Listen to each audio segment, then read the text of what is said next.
ഈശോമിശിഹായിൽ എത്രയും സ്നേഹമുള്ള മാതാപിതാക്കളെ, സഹോദരി സഹോദരങ്ങളെ, നെപ്താർ നെറ്റിലൂടെ കർത്താവ് ഓരോ ദിനത്തിലും തന്നുകൊണ്ടിരിക്കുന്ന ആത്മീയ വിചിന്തനങ്ങൾക്ക് നമുക്ക് നമ്മുടെ ഹൃദയത്തെ തുറന്നു കൊടുക്കാം.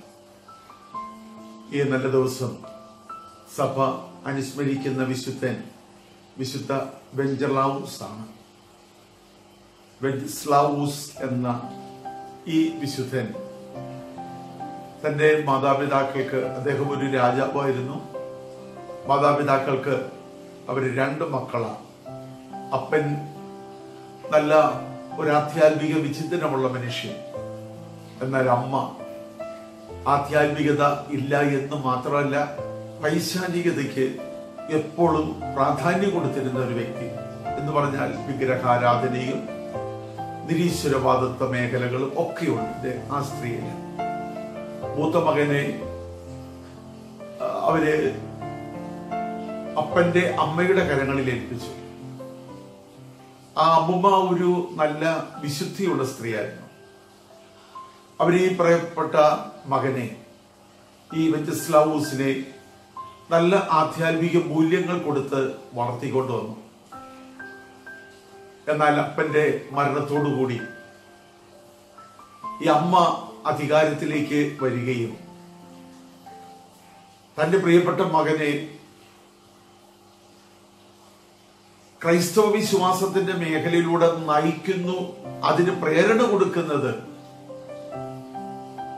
ഈ അമ്മൂമ്മയാണെന്ന് ബോധ്യമുണ്ടായപ്പോൾ വളരെ തന്ത്രപൂർവം ഈ അമ്മൂമ്മയെ പ്രാർത്ഥിച്ചുകൊണ്ടിരിക്കുന്ന വേദിയിൽ കപ്പേളയിൽ വെച്ച് മൃഗീയമായിട്ട് കൊന്നുകളഞ്ഞു.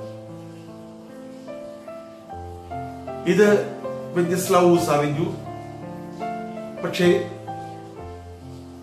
അദ്ദേഹം ഒരിക്കലും ഒന്നിനുമെതിരെ പ്രതികരിക്കുന്ന ഒരാളല്ല. ഈ ആധ്യാത്മികതയുടെ ഏറ്റവും വലിയൊരു സ്വഭാവം എന്താണെന്നറിയാമോ? ശാന്തര. അവരസ്വസ്ഥരാവില്ല.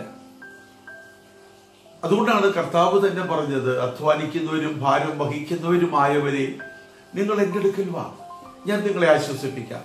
കാരണം ഞാൻ ശാന്തശീലനാണ്, ഞാൻ വിനീത ഹൃദയനാണ്. എത്ര പ്രതികൂലങ്ങളായ അവസ്ഥകൾ കടന്നു വരുമ്പോഴും അതിന്റെ മുൻപിൽ ചഞ്ചലചിത്തനാകാതെ സധൈര്യം ആ സാഹചര്യത്തെ നോക്കിക്കാണുവാൻ ആർക്ക് സാധിക്കുന്നുവോ അവർ അതിനെ അതിജീവിക്കുന്നു. ഒപ്പം അവർ ജീവിതത്തിന്റെ വിജയം ആഘോഷിക്കുന്നവരുമാണ്. ഞാൻ ഈ അടുത്ത് വളരെ രസകരമായ ഒരു ചിത്രം എനിക്ക് കാണാൻ, ഒരു ചിത്രമല്ല, ഒരു മിനി ഫിലിമാണ്. ഈ ആനിമൽ പ്ലാനറ്റില് ഞാൻ കണ്ടതാണ്. ഒരു മാൻകുട്ടി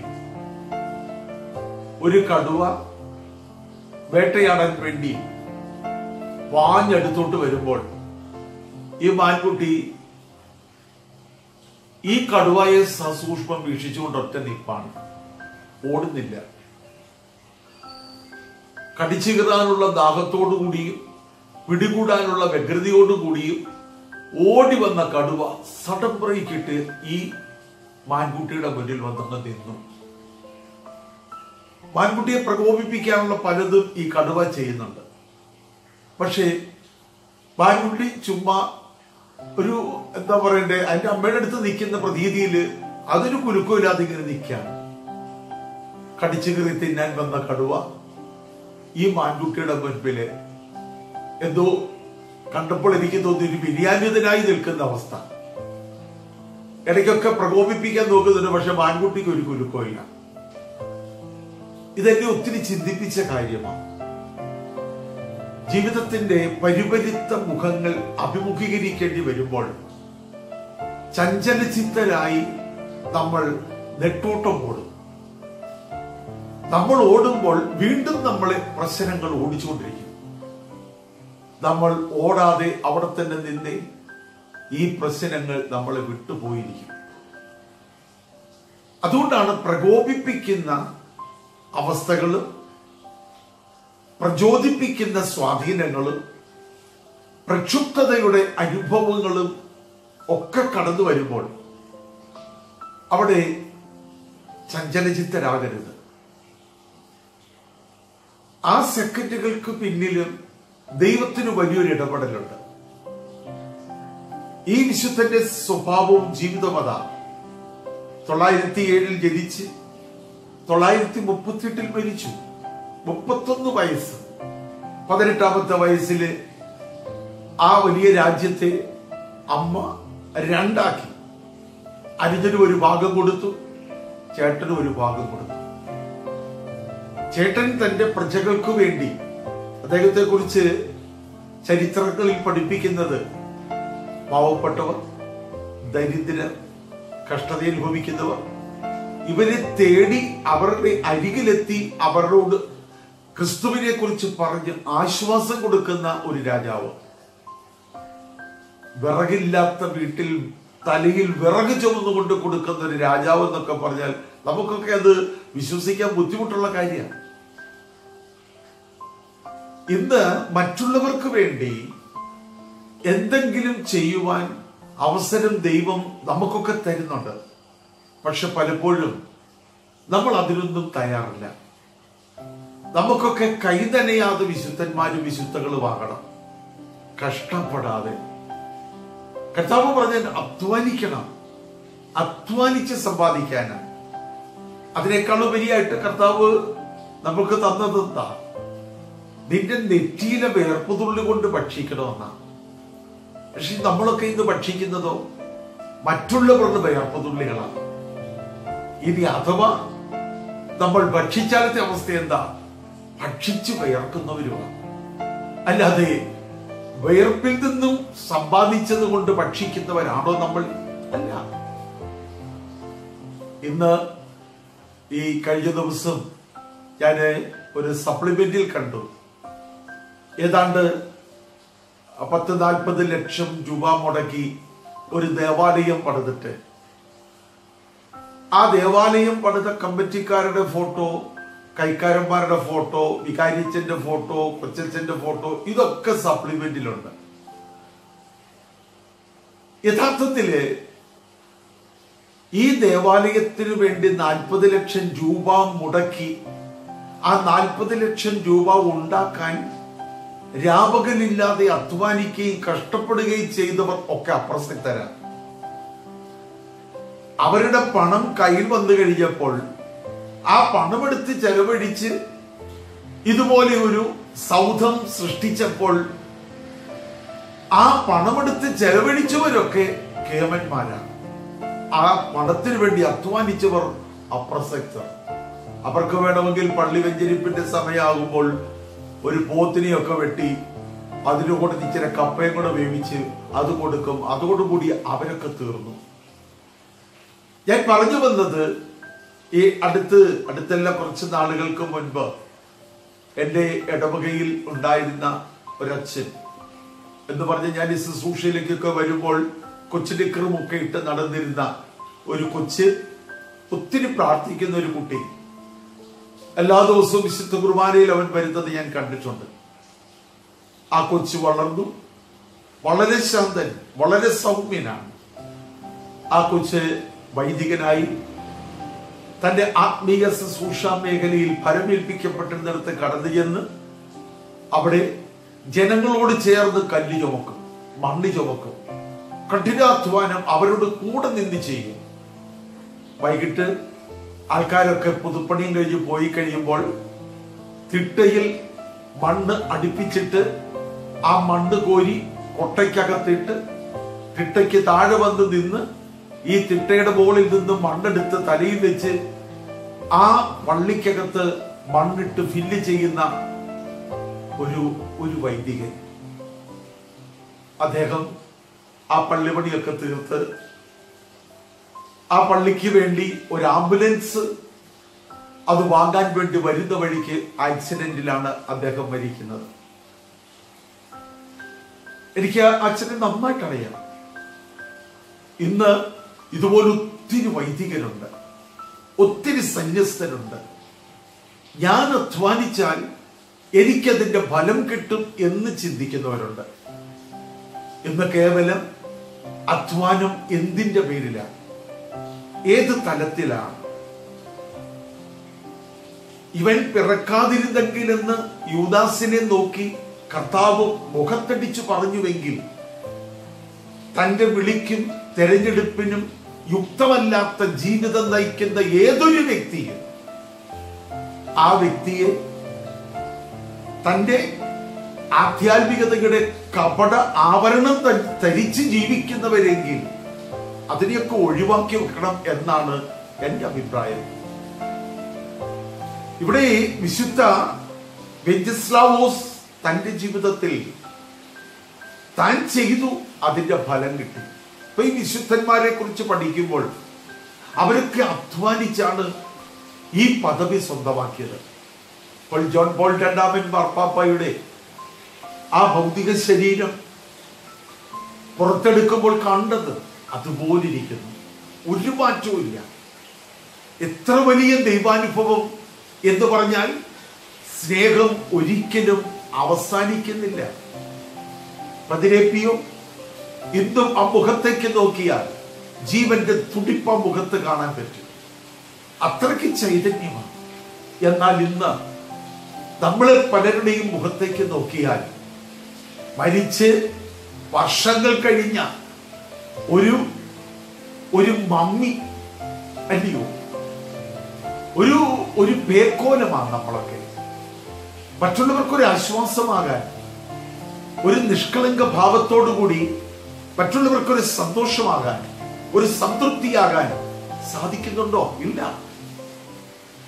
ഓർക്കണം പ്രിയപ്പെട്ടവരെ, ഈ വിശുദ്ധനെയും വളരെ തന്ത്രപരമായി തന്റെ പ്രിയപ്പെട്ട സഹോദരന്റെ കുട്ടിയുടെ ആ ചടങ്ങുകൾക്കായി വീട്ടിലെത്തിയപ്പോൾ അവിടിട്ട് ക്രൂരനായ അനുജൻ ഈ ജ്യേഷ്ഠനായ വെഞ്ചസ്ലാവോസിനെ കുത്തിക്കൊല്ലുകയാണ്. ഈ ചുരുങ്ങിയ നാളുകൾ കൊണ്ട് തന്റെ ജീവിതത്താൽ താൻ സ്വരുക്കൂട്ടിയെടുത്ത ജീവന്റെ മൂല്യങ്ങളുണ്ട്. ആ ജീവന്റെ മൂല്യങ്ങൾ ഇന്ന് സഭയിൽ നമുക്ക് കാണാൻ സാധിക്കും. ഇതുപോലെ അർപ്പിത മനോഭാവത്തോടുകൂടി ദൈവം സംപ്രീതനാകണം, വേറൊരു ലക്ഷ്യവുമില്ല. ദൈവം സംപ്രീതനാകുക എന്ന് പറഞ്ഞാൽ തന്റെ ജീവിതം കൊണ്ട് ഈ ദൈവത്തെ മറ്റുള്ളവർക്ക് സംപ്രീതമാക്കി കൊടുക്കാൻ സാധിക്കുക എന്നതാണ്. അതിനു വേണ്ടുന്ന യോഗ്യതയ്ക്ക് കർത്താവ് നമ്മളെ സ്നേഹത്തോടുകൂടി വിളിക്കുമ്പോൾ പൗലോസ്ലീഹ തെസ്സലോനിക്കർക്ക് എഴുതിയ ലേഖനത്തിൽ, ഒന്നാമത്തെ ലേഖനത്തില് 5-ാമത്തെ അധ്യായത്തിൽ നമ്മൾ വായിക്കുന്നത് ഇങ്ങനെയാണ്: സഹോദരങ്ങളെ, നിങ്ങളുടെ ഇടയിൽ അധ്വാനിക്കുകയും കർത്താവിൽ നിങ്ങളെ നയിക്കുകയും അനുശാസിക്കുകയും ചെയ്യുന്നവരെ അവരുടെ അധ്വാനം പരിഗണിച്ച് അത്യധികം സ്നേഹത്തോടെ ബഹുമാനിക്കണമെന്ന് ഞങ്ങൾ നിങ്ങളോട് അഭ്യർത്ഥിക്കുകയാണ്. തീർച്ചയായിട്ടും അഭ്യർത്ഥിക്കണം. കർത്താവ് നമ്മൾക്ക് തന്നിരിക്കുന്ന അധികാരികളിലൂടെ ഈശോയുടെ മുൻപിൽ കടന്നു വന്ന ധനവാനോട് കർത്താവ് മുഖത്തടിച്ച് പറഞ്ഞു, നിനക്ക് കുറവുണ്ടെന്ന് പറഞ്ഞു.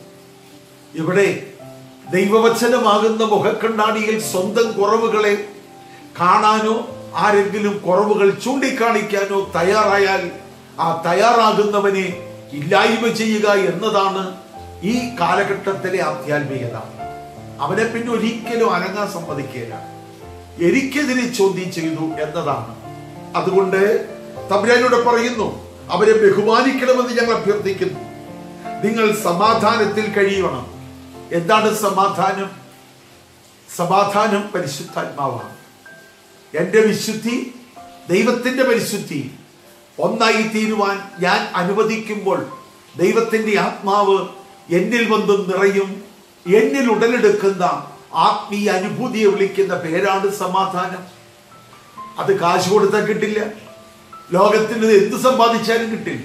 അപ്പോൾ എന്റെ വിശുദ്ധിയിൽ ദൈവത്തിന്റെ പരിശുദ്ധിക്ക് പ്രാധാന്യം കൊടുത്തുകൊണ്ട് ആ പ്രാധാന്യം കൊടുക്കുന്ന വ്യക്തിത്വം പ്രവൃത്തിപഥത്തിൽ എത്തുവാൻ പരിശുദ്ധാത്മാവിനെ കൂട്ടുപിടിക്കുമ്പോൾ വ്യക്തിക്ക് ലഭിക്കും ഈ സ്വർഗീയ സമ്പത്ത്.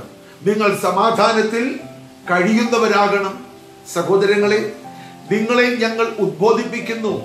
അലസരെ ശാസിക്കണം, തീർച്ചയായും ശാസിക്കണം. അലസർ ചെയ്യേണ്ട കാര്യം ചെയ്യേണ്ടുന്ന സമയത്ത് ചെയ്യേണ്ടുന്നത് പോലെ ചെയ്യാതിരിക്കുന്നവരെ ശാസിക്കുക തന്നെ വേണം. കാരണം വിചാരത്താലും വാക്കാലും പ്രവൃത്തിയാലും ഉപേക്ഷയാലും അതിലേറ്റവും വലുതാണ് ഉപേക്ഷ. ചെയ്യാമായിരിക്കുന്ന കാര്യം ചെയ്യാമായിരുന്നിട്ടും അത് ചെയ്യാതിരിക്കുന്നതാണ് ഉപേക്ഷ. ആ ഉപേക്ഷയാണ് ഇന്ന് ക്രൈസ്തവ മക്കളായിരിക്കുന്ന നമ്മളെ പിടികൂടിയിരിക്കുന്ന ദുരന്തം എന്ന് തിരിച്ചറിഞ്ഞ് കർത്താവ് പറയുന്ന കണ്ടോ, അലസരെ ശാസിക്കുവിൻ, ഭീരുക്കളെ ധൈര്യപ്പെടുത്തുക. ഞാൻ പറഞ്ഞല്ലോ, ചഞ്ചല ചിത്തരാകാതിരിക്കുക. ഏത് സാഹചര്യം കടന്നു വരുമ്പോഴും ആ മാൻപേട, ആ കടുവയുടെ മുൻപിൽ കുലുക്കമില്ലാതെ നിന്നുവെങ്കിൽ അങ്ങനെ ആയിത്തീരുവാൻ സാധിക്കണമെന്ന് കർത്താവ് പറയുക. ഭീരുക്കളെ നിങ്ങൾ ധൈര്യപ്പെടുത്തണം. അടുത്തത് ദുർബലരെ സഹായിക്കാനാ പറയുക. ദുർബലർ എന്താ ചെയ്യേണ്ടത്? പരസഹായമില്ലാതെ പറ്റില്ല എന്ന അവസ്ഥയിലുള്ളവരെ സഹായിക്കണം. ഇവിടെ വിശുദ്ധ വെൻസിസ്ലാവോസ് തന്റെ ജീവിതത്തിൽ ചെയ്തതാ. ഭീരുക്കളെ അവരെ ശക്തിപ്പെടുത്തണം. അടുത്തത് എന്താണ്? എല്ലാ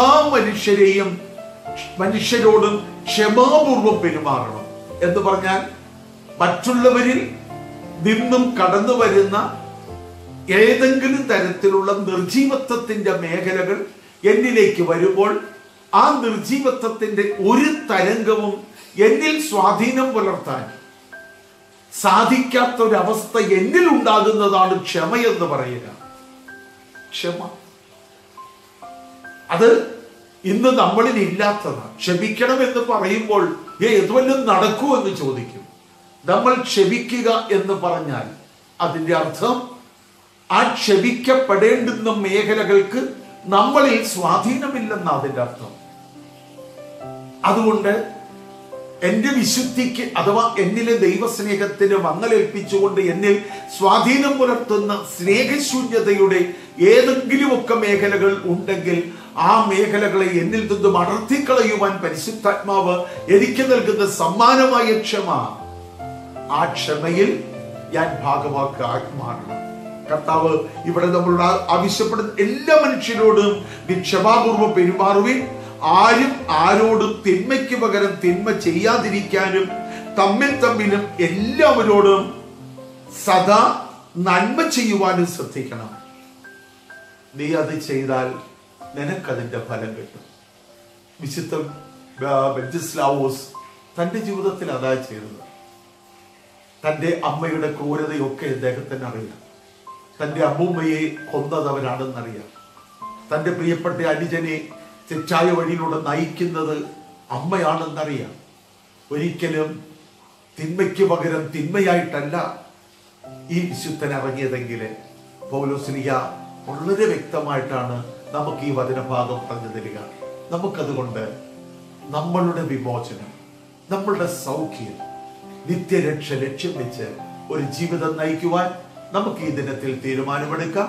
അതിന് വേണ്ടുന്ന എല്ലാ കൃപകളും സർവശക്തനായ ദൈവം ഈ നല്ല ദിവസം നൽകട്ടെ എന്ന് ഞങ്ങൾ പ്രാർത്ഥിക്കുന്നു. ഒപ്പം നമ്മളുടെ ഈ ആത്മീയ ശുശ്രൂഷ നമ്മൾ ഓരോരുത്തരും പങ്കാളികളാകുക, നമ്മളിത് മറ്റുള്ളവരിലേക്കും എത്തിക്കുക. അങ്ങനെ എല്ലാ മക്കളും അവരവരുടെ ജീവിതത്തിൽ എന്ന് പറഞ്ഞാൽ എന്റെ മുഖത്ത് നോക്കി നിനക്കൊരു കുറവുണ്ടെന്ന് പറയുന്നവൻ നിന്നെ സ്നേഹിക്കുന്നവനാണ്. നിന്റെ മുഖത്ത് നോക്കി കുഴപ്പമില്ല കേട്ടോ എന്ന് പറയുന്നവനാണ് നിന്റെ ഘാതകനെന്ന് ഓർത്തോടുക. അത് നമുക്ക് നമ്മുടെ ജീവിതത്തിൽ അത്തരമൊരു അനുഭവത്തിന് നമ്മളെ തന്നെ സജ്ജമാക്കുവാൻ തീരുമാനമെടുക്കാം. അതിന് വേണ്ടുന്ന എല്ലാ കൃപകളും സർവശക്തനായ ദൈവം നമുക്ക് ഓരോരുത്തർക്കും നൽകട്ടെ എന്ന് ഈശോയുടെ നാമത്തിൽ പ്രാർത്ഥിച്ചുകൊണ്ട് പ്രൈസ് ദി ലോർഡ്.